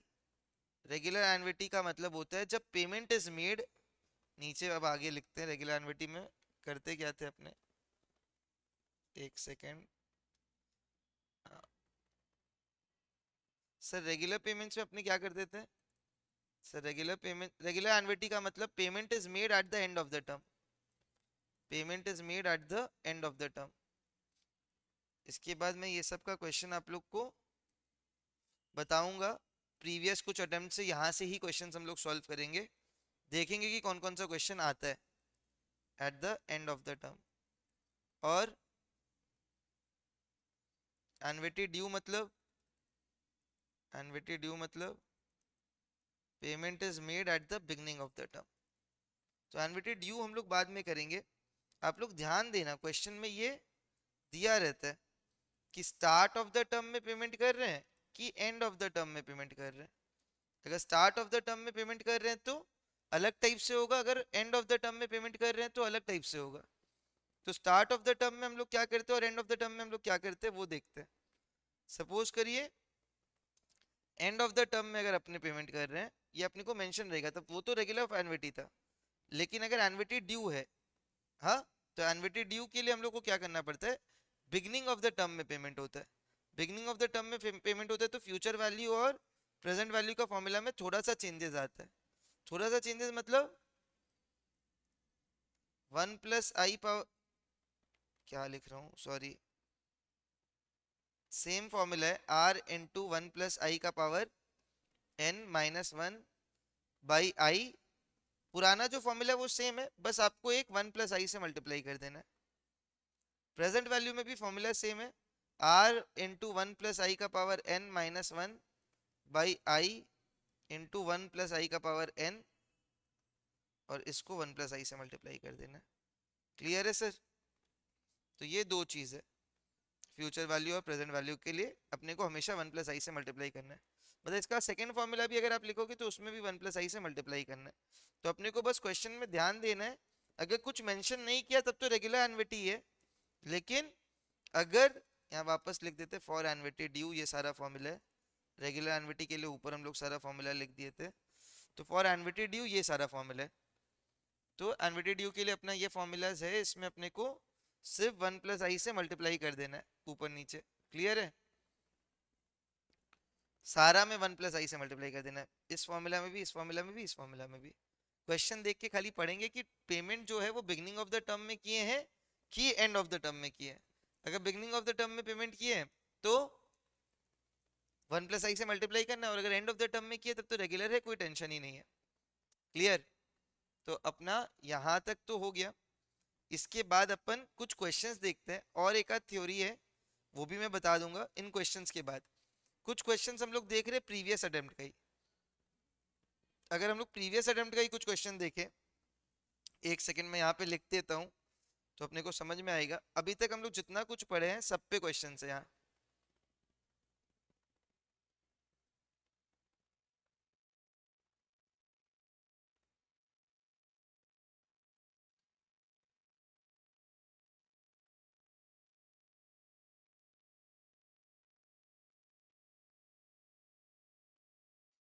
जैसे हम लोग देखते हैं random question September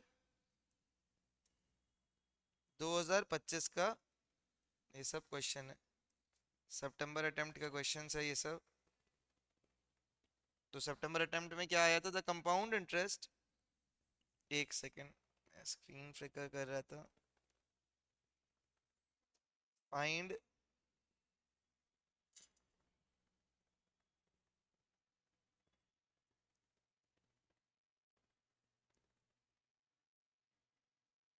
find the compound interest on ₹1,00,000। तो अपने को 1 लाख पे कंपाउंड इंटरेस्ट निकालना है, कंपाउंडेड क्वार्टरली फॉर 9 मंथ्स। देखिए बहुत इजी क्वेश्चन है, compounded quarterly for 9 months, quarterly for 9 months. Rate of interest दिया हुआ है 4% per annum, rate of interest is 4% per annum. बताइए सर कैसे करेंगे ये? Sir very easy question, principal दिया हुआ है 1 लाख, आई का वैल्यू 0.04 था, लेकिन अपने को पर क्वार्टर निकालना है इसलिए बाई 4 कर देना है, तो 0.01। और एन का वैल्यू कितना आएगा सर, 9 मंथ्स में कितना क्वार्टर होता है सर, 9 मंथ्स में 3 क्वार्टर होता है। तो अमाउंट का वैल्यू क्या हो जाएगा सर, p इंटू 1 + i का पावर n, मतलब 1 लाख इंटू 1.01 का पावर 3। 1 लाख इंटू 1.01 का पावर 3 आप अपना कैलकुलेटर में कैलकुलेट करो। 1.01 इंटू 1 इक्वल टू सर कितना आ रहा है, 1.01 इंटू 1 इक्वल टू 1.030301। इसी को हम लोग एक काम करते हैं, 1 लाख से मल्टीप्लाई कर देते हैं, तो क्या आया, 1,03,030 रुपया 10 पैसा। करेक्ट? तो सर सी आई क्या हो जाएगा सर, सी आई हो जाएगा a-p, a-p मतलब 3,030 रुपया 10 पैसा। बेटा देखो 30 सेकेंड्स में ये क्वेश्चन हो जाएगा, 30 सेकेंड्स में। तो कितना इजी क्वेश्चन है। देखो इस अटेम्प्ट में, लास्ट अटेम्प्ट में आप देखोगे एनवीटी से कम क्वेश्चन आया है, लेकिन यूजुअली एनवीटी से 4-5 क्वेश्चन आता है। तो लास्ट ईयर सिंपल CISI का बहुत क्वेश्चन आया था, तो और इजी है अपने लिए। तो अपने देखते नेक्स्ट क्वेश्चन क्या था। नेक्स्ट क्वेश्चन इस अटेम्प्ट का था, difference between CI and SI for 2 years दिया हुआ है। Difference between CI and SI देखो, ये वाला अभी अभी हम लोग थ्योरी पढ़े थे। Difference between CI and SI for 2 years क्या दिया हुआ है, ₹90। रेट आपको दिया हुआ है 12%, और आपको टाइम दिया हुआ है 2 years। आपको निकालना है find the sum invested. Sum invested मतलब प्रिंसिपल निकालना है। तो बताइए कैसे करेंगे ये। सर ये तो बहुत इजी है। अपने पास डिफरेंस बिटवीन CI SI का फॉर्मूला है। क्या फॉर्मूला है, difference between CI SI is equal to PI² PI²। 2 years के लिए ना सर, 3 year होता तो अलग फॉर्मूला है, 2 years के लिए PI² है। तो अपने को क्या पता है, 90 रुपया is equal to principal into 0.12 का स्क्वायर। अब आपको 0.12 का स्क्वायर को डिवाइड कर देना है, तो P हो जाएगा 90 बाई, आप अगर कैलकुलेटर में ये करोगे तो 0.144 आएगा। अब 90 को इससे डिवाइड कर दो कैलकुलेटर से, 90/0.144, 0.0144 सॉरी, तो अपना आ गया 6250 रुपया। तो सर ये भी इसमें क्वेश्चन में दिया हुआ है, क्वेश्चन में ये ऑप्शन है डी। क्लियर, मेरे सेट में डी दिया हुआ है। चलिए नेक्स्ट क्वेश्चन देखते हैं अपन। Next question is, a machine is depreciated at a rate of. बेटा डेप्रिसिएशन में क्या होता है, डेप्रिशिएटेड में वैल्यू कम होता है, तो जैसा कंपाउंडिंग इंटरेस्ट है वैसा, कंपाउंड इंटरेस्ट जैसा है वैसा ही होगा, बस प्लस की जगह माइनस हो जाएगा, और जो अमाउंट है वो अपना स्क्रैप वैल्यू हो जाएगा। तो ओरिजिनल कॉस्ट दिया हुआ है मशीन का 2 लाख रुपया, फाइनल कॉस्ट दिया हुआ है अपने को, स्क्रैप वैल्यू दिया हुआ है मशीन का, स्क्रैप वैल्यू अपने को मशीन का क्या दिया हुआ है, स्क्रैप वैल्यू अपने को दिया हुआ है 54,500, और आपको 0.85 का पावर 4 भी दिया हुआ है क्वेश्चन में, 0.522। तो अपने देखते हैं ये जो गिवन है इसको कैसे यूज करें, या जो जो ये गिवन है। अब अपने को अमाउंट निकालना है, और स्क्रैप वैल्यू क्या है 54,500। 54,500 is equal to 2 lakhs into 0.85 का पावर n। ये 0.85 क्यों है ये समझ में आ रहा है, क्योंकि 1 - i करना था अपने को। Scrap value is equal to original value into 1 - i का पावर n, और i तो 0.15 है, n अपने को पता नहीं है, तो इसको इससे डिवाइड करोगे तो क्या आएगा 0.2725, ये अपना आ रहा है 0.2725 इज इक्वल टू 0.85 का पावर n। सर लेकिन 0.85 का पावर n में तो ये अजीब सा वैल्यू दिया हुआ है, तो यहाँ पे तो 0.85 का पावर 4.522 हो रहा था, पर यहाँ दिया हुआ है 0.2725, तो 4 तो नहीं है। तो अपने पास टेंशन का बात नहीं, कैलकुलेटर तो है। आप 0.85 इंटू वन इक्वल टू दबाते रहो, 0.85 इंटू वन इक्वल टू जब तक ऐसा कुछ वैल्यू नहीं आ जाए। तो अब देखो स्टेप्स जब 10 है तब आंसर आ जाएगा 0.27249, 27249 मतलब 2725 के आसपास, इतना सा डिफरेंस तो चलेगा। तो क्या हो जा रहा है n का वैल्यू, जब स्टेप्स 10 है मतलब नंबर ऑफ इयर्स 8 है।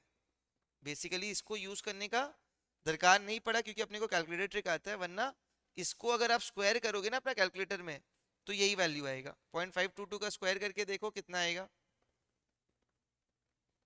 0.522 का स्क्वायर करने से 0.272484 आता है।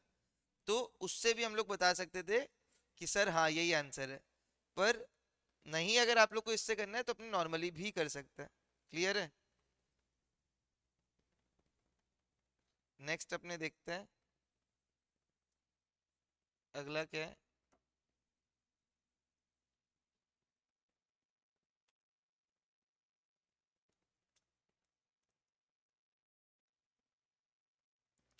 एक सेकेंड,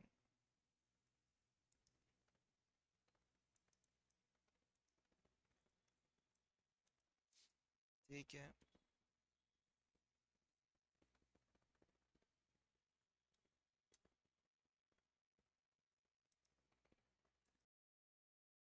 चलिए नेक्स्ट अपने देखते हैं अगला क्वेश्चन, इसी का नेक्स्ट क्वेश्चन है। ये देखो ये अब एनविटी का क्वेश्चन आ गया। Mohan invest Mohan invest rupees, एक सेकेंड ये स्क्रीन थोड़ा फ्लिकर कर रहा है बीच बीच में। मोहन इन्वेस्ट रुपीज, समझो यहाँ पे कितना रुपया इन्वेस्ट कर रहे हैं, 25,000 एवरी ईयर। तो मोहन 25,000 एवरी ईयर इन्वेस्ट कर रहे हैं। ये एवरी ईयर वर्ड सुन के ही अपने को समझना है कि एनविटी का क्वेश्चन है, ठीक है। For next 5 years, for next 5 years, और इंटरेस्ट रेट दिया हुआ है, interest rate is 7% per annum, interest 7% per annum, compounded semi annual, compounded annually, अच्छा कंपाउंडेड एनुअली दिया हुआ है, तब तो कोई दिक्कत ही नहीं है। तो future value of this annuity is, इसमें लिख भी दिया क्वेश्चन में, future value of this annuity is. और आपको एक चीज गिवन भी है, देखो बहुत चीज गिवन रहता है क्वेश्चन में, तो अपने वो क्वेश्चन 1.0, क्वेश्चन में दिया हुआ है 1 + 0.07 का पावर 5 का वैल्यू दिया हुआ है, इसका वैल्यू दिया हुआ है 1.40255। नहीं भी दिया रहेगा तो अपने को कैलकुलेटर है अपने पास, कैलकुलेटर ट्रिक्स आता है अपने को, बट ये सब दिया रहता है तो और जल्दी हो जाता है। तो सर ये अपने को एनविटी समझ में आ गया, आर का वैल्यू 25,000 है, आई का वैल्यू तो अपने को पता ही है 0.07 है, और एन का वैल्यू जो है सर वो अपना 5 साल है। तो क्या हो जाएगा, future value is equal to R, मतलब 25,000 इंटू 1.07 का पावर 1 + आई का पावर n -1/i। तो सर अपने को इसका वैल्यू पता है यहाँ पे 1.4240225, तो इसको माइनस करेंगे तो 25,000 इंटू 0.40255/0.07। तो सर ये क्या करेंगे अपन, कैलकुलेटर में बस अपने को ये वैल्यू कैलकुलेट करना है, बाकी कैलकुलेटर तो जैसे 0.5 का वैल्यू निकालने का तो दरकार ही नहीं पड़ा क्योंकि वो डेटा दिया हुआ है बाई 0.07।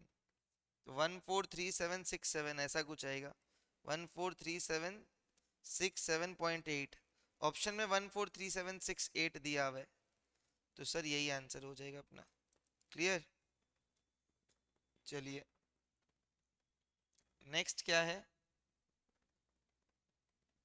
नेक्स्ट क्वेश्चन है mister X borrowed rupees 6,000, mister X borrowed rupees 6,000 from mister Y. देखिए बड़ा क्वेश्चन है, रीड करो।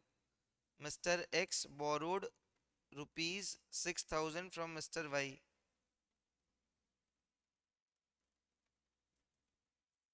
Eight 10% per annum simple interest. बोल दिया 10% पर एनम सिंपल इंटरेस्ट में हमको पैसा दो, और आफ्टर टू, हाँ अब इसके बाद after 2 years mister x wants to repay the amount, wants to repay the amount, वो वापस देना चाहता है, लेकिन mister Y insisted on paying the amount on CI instead of SI. Promise किया था एसआई में, लेकिन अब मिस्टर वाई को लालच आ गया है, वो सीआई में मांग रहे instead of SI, with SI नहीं इंस्टेड ऑफ एसआई। तो समझ में आ रहा है, मैं जान करके लिख रहा हूँ ताकि आपको समझ में आएगा कि हम लोग एक एक स्टेटमेंट से क्या समझ रहे हैं। तो mister X borrowed rupees 6,000 at 10% per annum simple interest, after 2 years mister X wants to repay the amount, mister Y insisted on paying the amount on CI instead of SI. तो अपने क्या करेंगे नेक्स्ट, फाइंड द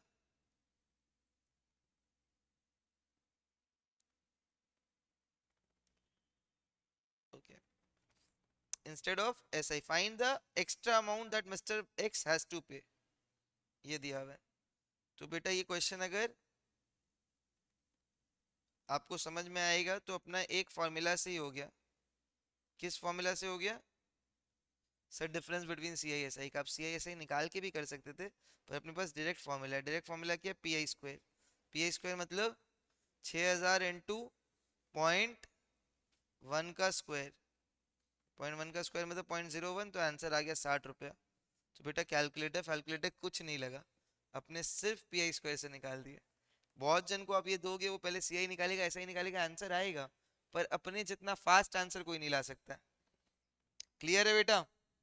चलिए एक last question अपने देख लेते हैं इस ईयर का, तो अपने को समझ में आ जाएगा। हम सब टाइप का एक एक क्वेश्चन करा दिया है। तो if 2470 is obtained as interest, अगला question, if 2470 is obtained as interest in 4 years 4 months, in 4 years 4 months, 4 साल 4 महीने में इतना रुपए अपने को इंटरेस्ट मिला at the rate of 3% per annum. बहुत सस्ता रेट है, रेट ऑफ 3% पर एनम। क्यों? सिंपल इंटरेस्ट, ये भी दे दिया 3%, 3.3% पर annum simple interest in bank deposit. अच्छा, बैंक में अगर हम लोग सेविंग अकाउंट में डालते हैं तो अपने को इतना ही रुपया मिलता है, 3% के आसपास का ही रेट है ऑलमोस्ट सब बैंक का। तो how much was the amount deposited, how much was the amount deposited, तो कितना हो जाएगा अमाउंट डिपॉजिटेड, बताइए अमाउंट डिपॉजिटेड क्या होगा। ये तो बहुत सिंपल है कि अपने को ऐसा ही दिया हुआ है, कितना सर 2470 रुपया, रेट दिया हुआ है 3%, टाइम दिया हुआ है 4 ईयर 4 मंथ्स, मतलब 4/12 ईयर्स। मतलब इसको अगर हम लोग ढंग से देखें तो ये 13/3 ईयर्स आ जाएगा, कि 4 और 12 कट जाता है, 1/3 आता है, तो ये 13/3 ईयर्स आया। तो अब अपने को S I is equal to P into R into T by 100। बेटा इससे डायरेक्ट क्वेश्चन कुछ आएगा, क्लास 8 का बच्चा भी ये सॉल्व कर दे। बस ईयर्स को, मतलब ये मंथ्स को ईयर्स में कन्वर्ट करना इंपॉर्टेंट है। तो 100 into 2470 by 3 into 13/3, this is your principal.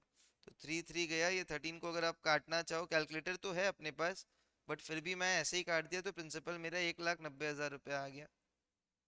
नहीं सॉरी, 19,000 रुपया आ गया, क्या बोल रहा हूँ, 19,000।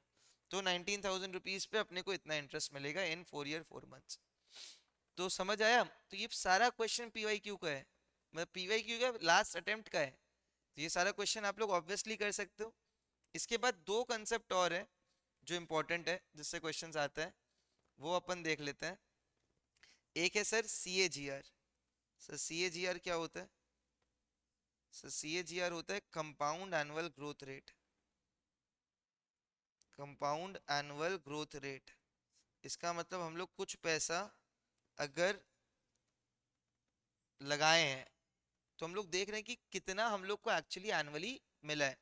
सपोज करो मैं एक स्टॉक में पैसा इन्वेस्ट किया, जिसका प्राइस, मतलब प्राइस ऑफ एक्स है, या रुक जाइए ईयर है, एक्स क्यों लिख रहा हूँ, थोड़ा सा हम लोग इसको देखते हैं। अगर इरेज करेंगे, एक बार वापस मैं बता रहा हूँ, एक कॉलम बना रहा हूँ, प्राइस वर्सेस इसका, ये प्राइस है, ये ईयर है। सपोज मैं एक साल इन्वेस्ट किया हूँ 2020 में, हाँ 2020 में उसका वैल्यू कितना है स्टॉक का, मैं एक एग्जांपल के संग बताता हूँ आप लोग को। ये सपोज करिए 2020 में हम जब डाल रहे हैं तो उसका वैल्यू है 1,000 रुपया। 2021 में हम जब देखा तो स्टॉक का वैल्यू हो गया 1,100 रुपया। हाँ 2022 में अगर हम देख रहे हैं तो स्टॉक का वैल्यू हो गया 1,300 रुपया। 2027 में मेरा इन्वेस्टमेंट का वैल्यू हो गया 1,700 रुपये, और 2023 में था ये, 2024 में अपना इन्वेस्टमेंट का वैल्यू हो गया 2,000 रुपया। क्लियर? तो सर ये तो अपने को समझ में आ गया। तो अपने को सी ए जी आर निकालना है। तो सी ए जी आर क्या होता है? सी ए जी आर का फॉर्मूला है final value by initial value to the power 1/n-1। देखो टू दी पावर 1/n यहाँ पे यूज होता है, तो इसके लिए हम लोग कैलकुलेटर ट्रिक सीखे थे। कैलकुलेटर ट्रिक क्या सीखे थे वो भी बता रहे हैं। पहले अपने देखते हैं कि n क्या है। फाइनल वैल्यू कितना है? 2,000 रुपया, जो अभी देख रहे हैं हम लोग, 2024 में देखे थे लास्ट माने, 2024 में 2,000 रुपये है। क्या कॉपी कर रहा हूँ पता नहीं मेरे को, एक सेकेंड। अगर अपने यहाँ पे 2,000 रुपया देखे, ये इस 2,000, initial value 1,000, number of years कितना है सर? बहुत जन बोलते हैं सर 1 2 3 4 5, ऐसे नहीं काउंट करते हैं। इस ईयर तो इन्वेस्ट किए थे, यहाँ से 1 साल 2 साल 3 साल 4 साल, तो 4 साल है, मतलब टू दी पावर 4/4 -1। ऑब्वियसली ये जो CAGR आएगा ये इन डेसिमल आएगा, परसेंटेज में आपको कैलकुलेट करना है। देखो क्वेश्चन में अपना क्या है, 2 to the power 1/4 -1। 2 to the power 1/4 का वैल्यू कैलकुलेटर में दिया रहता है, 99% चांस है कैलकुलेट, मतलब क्वेश्चन में दिया रहेगा कि given 2 to the power 1/4 is equal to something. पर यहाँ पे अगर नहीं दिया हुआ है तो अपने को क्या करना है, कैलकुलेटर में एंटर करना है 2, फिर आपको क्या है root over root over root over press करना है, कितना बार, 12 बार, 12 टाइम्स है ना भाई। फिर अपने को क्या करना है भाई,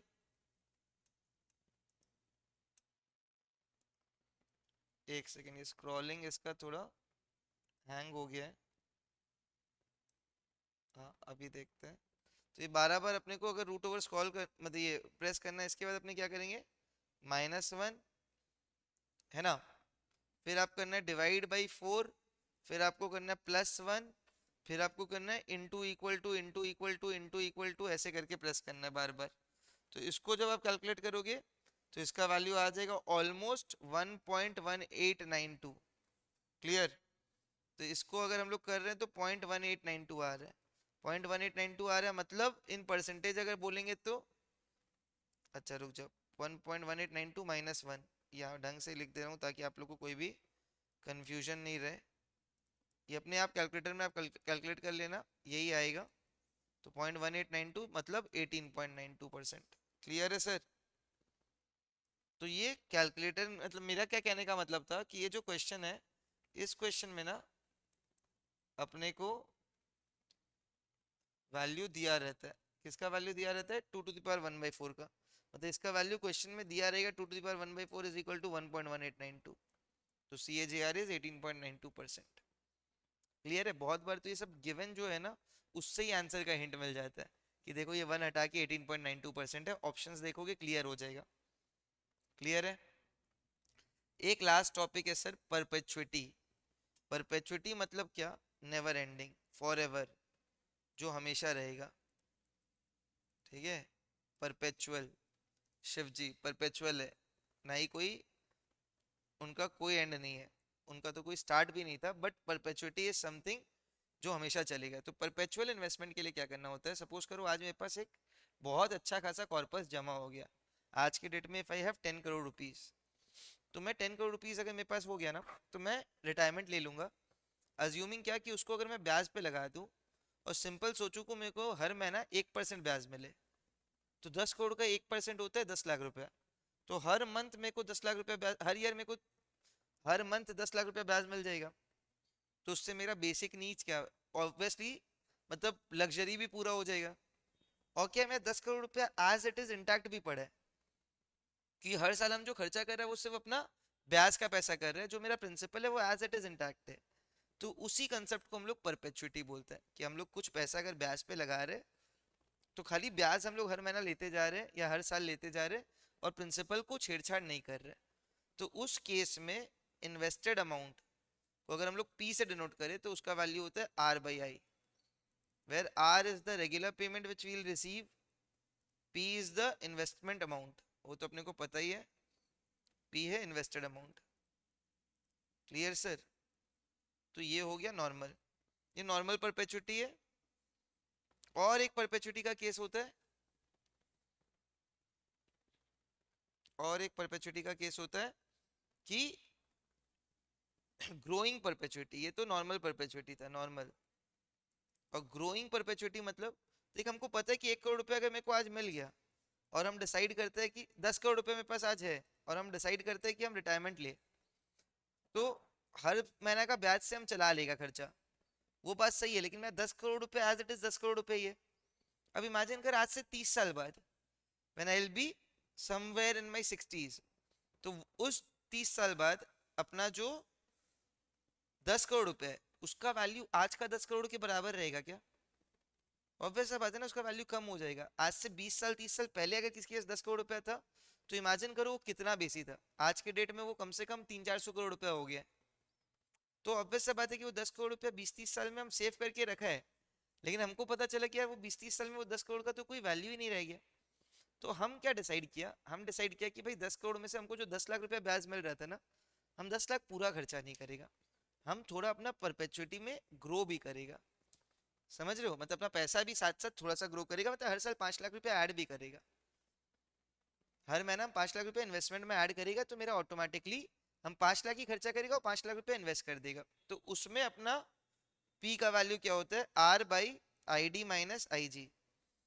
क्लियर है, आई डी माइनस आई जी, जिसमें आई डी जो है वो हम लोग का डिस्काउंट रेट है जिसमें हम लोग पैसा लगाए हैं, और आई जी है ग्रोथ रेट जिसमें हमको पैसा बढ़ाना है।